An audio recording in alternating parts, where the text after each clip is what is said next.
Frunzuliță fioreamă, cine-a făcut dragostea, mă? Cine-a făcut dragostea, măi, fie trupul ca floarea, mă, fie trupul ca floarea, măi, și gurița ca mierea.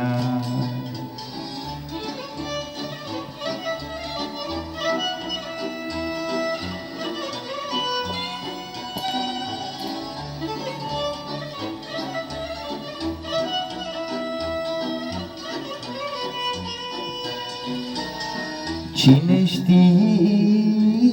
și pricepe dragostea de unde începe, din clipitul ochilor, măi, din arcul sprâncenelor, mă, din poale cu găurele de la gâtul cu mărgele.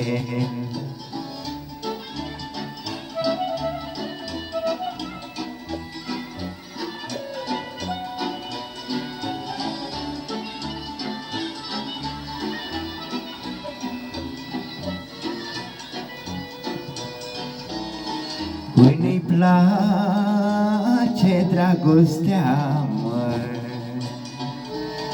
să n-aibă parte de ea, mă, să mi-o lase numai mie, că știu din copilărie, din copilăria mea, măi, că mă iubeam cu mândra. Să mi-o lase numai mie, că știu din copilărie, din copilăria mea, măi, că mă iubeam cu mândra.